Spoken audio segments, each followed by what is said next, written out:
అండి.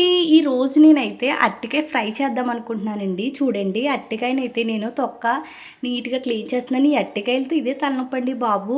చేసేటప్పుడు చేతులకి జిగురు జిగురుగా అంటుకుపోతుంది. ఇంక చూడండి 2 ఉల్లిపాయలైతే తీసుకున్నాను. ఇంక ఉల్లిపాయలు కూడా కట్ చేస్తున్నాను. నేను అరటికాయ ఫ్రై ఎప్పుడూ చేయలేదండి. ఫస్ట్ టైం చేశాను నేను అరటికాయ ఫ్రై. ఇంక చూడండి ఇందులో ఒక టమాటో కూడా తీసుకుంటే బావుంటుందని మా హస్బెండ్ చెప్పారు. చూడండి కళాయి అయితే పెట్టేసుకొని ఎల్లుల్లిపాయలు, మన పెల్లీలు, మన పచ్చిశనగపప్పు, కొంచెం కరివేపాకు కూడా యాడ్ చేసుకున్నాను. ఇందులోకి కొంచెం జీలకర్ర కూడా తీసుకున్నానండి. ఇంకా ఉల్లిపాయ, పచ్చిమిరపకాయ ముక్కలు కూడా తీసేసుకున్నాను. చూడండి ఇవైతే కొంచెం అలా సాఫ్ట్గా కుక్ అయ్యేటప్పటికి చూడండి ఒక టమాటా కూడా యాడ్ చేస్తాను. ఇంకా టమాటా యాడ్ చేసిన తర్వాత అయితే లాస్ట్లో ఎండుమిర్చి ఉంటుంది కదండి, ఎండుమిర్చి కూడా యాడ్ చేశాను. ఇప్పుడు ఇందులోకి అయితే కొంచెం సాల్ట్ తీసుకుంటారండి. చూడండి సాల్ట్ అయితే యాడ్ చేశాను. ఇది యాడ్ చేసిన తర్వాత 1 మినిట్ మూత పెట్టానండి. చూడండి నీట్గా కట్ చేసుకుని పెట్టుకున్నాను కదండి, మన అరటికాయ ముక్కలు కూడా యాడ్ చేసేసాను. ఇవి కొంచెం అలా దూరగా ఎగిదాకా అయితే నేను పెడతాను పక్కన. చూడండి ఇది బాగా వేగింది కదండి, ఇందులోకి అయితే నేను చిటికెడు పసుపు అయితే యాడ్ చేశాను.